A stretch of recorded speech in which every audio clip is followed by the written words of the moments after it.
Good afternoon, guys. Kaon! Our ulam for today is pansit.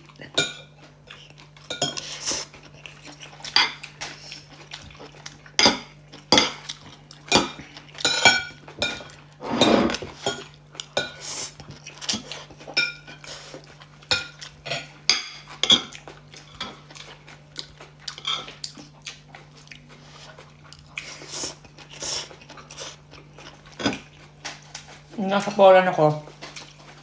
Nagpapangsit lang sa mga okasyon. Yung sa ganito inuulam. Dito lagi nang inuulam. No? Paano lagi mong binibili? Hmm?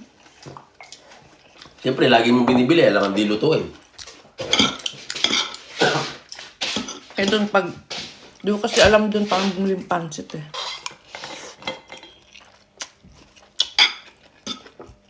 Sa Asian store lang yatang may pansit. Hindi katulad dito eh. May mga store, may mga pansit. Marami kasing Chinese restaurant dito. Chinese takeaway. Ang gaya ng fish and chips. Ay, hindi pala. Pang British pa lang fish and chips. Mga Chinese noodles. Yeah.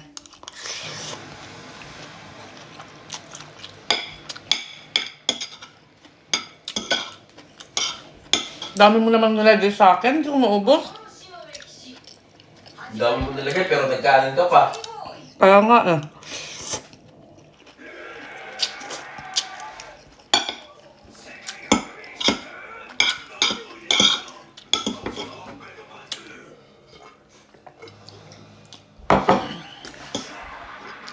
Apple juice.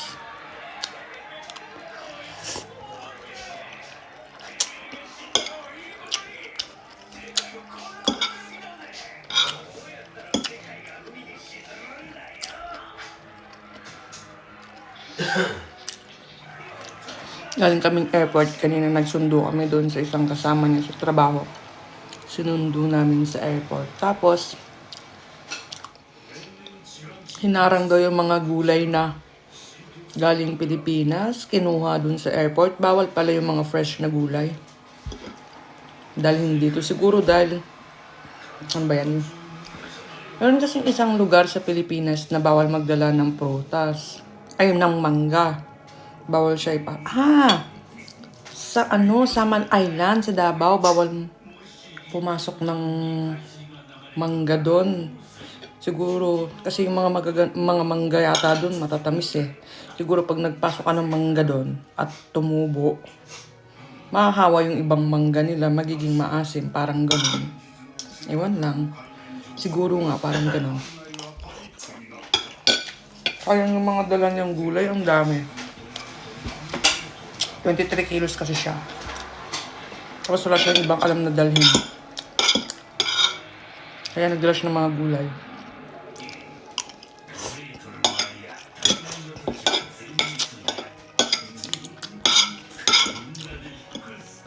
Hindi ko lang alam kung ganun ba talaga yung story nun.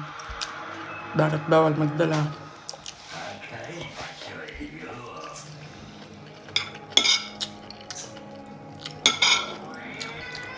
Ang silent pala ng airport ng Belfast ngayon.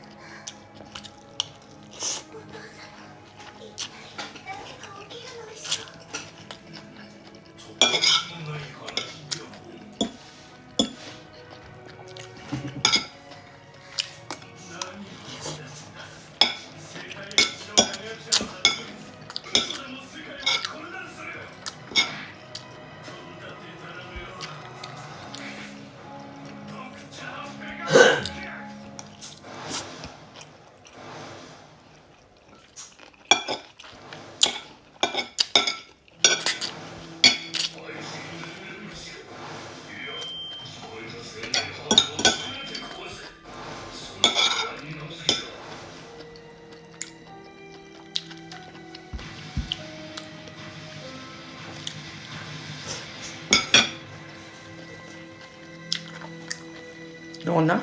Tug na ako? So yun lang muna. Bye!